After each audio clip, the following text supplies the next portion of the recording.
பரலோகத்தின் தேவனானவர் எங்களுக்கு காரியத்தை கைகூடி வர பண்ணுவார். ஊழியக்காரராகிய நாங்கள் எழுந்து கட்டுவோம். ஆமாங்க, இந்த வசனம் நெகேமியா 2ஆம் அதிகாரம் 20ஆம் வசனத்தில் சொல்லப்பட்ட வசனம். நெகேமியா என்ற தேவ மனிதன் எருசலேம் அலங்கம் இடிந்து போனது, அதை மீண்டுமாக கட்டுவதற்கு தானும் தன்னோடு இருந்த சில யூத ஜனங்களையும் சேர்த்து இந்த நல்ல காரியத்தை அவங்க என்ன பண்றாங்க, செய்யறாங்க. ஆனா இந்த காரியம், அதாவது எருசலேம் அலங்கம் மீண்டுமாக கட்டப்படக்கூடாது என்பதற்கு தடையாக அங்க சன்பல்லாத் தொபியா என்கிற மனிதர்கள் இவர்களுக்கு விரோதமாக பல காரியங்களை செய்யறாங்க. நீங்க செய்கிற காரியம் ஒரு அற்பமான காரியம், இதெல்லாம் ஒரு காரியமா அப்படின்னு பேசுறாங்க. அங்க வேலை செய்கிற மக்களிடமும் பேசி அவங்க மனதை கடினப்படுத்துறாங்க, மனஸ்தாபத்துக்குள்ளாக ஆக்குறாங்க. ஆனா இது எல்லாமே நெகேமியா எந்த பொறுப்படுத்திக் கொள்ளாமல், இதை எல்லாமே நெகேமியா ஒரு பெரிய காரியமா நினைக்காம, நாங்க செய்த அந்த நல்ல காரியத்தை செய்து முடிப்போம் என்று சொல்லி கர்த்தருக்காக அந்த அலங்கத்தை என்ன பண்ணாங்க, கட்டுனாங்க. தடையாக இருந்த எல்லாம் வச்சு அவங்க ஒதுக்குனாங்க.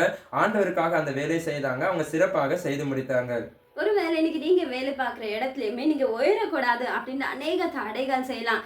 நீங்க முன்னேறிடக்கூடாது அப்படின்னு ஆனா நீங்க கர்த்தரை முன் வைத்து எழுந்து அந்த வேலையை செய்யும் போது நிச்சயமாய் கர்த்தர் அந்த காரியத்தை வாய்க்க பண்ணுவார்.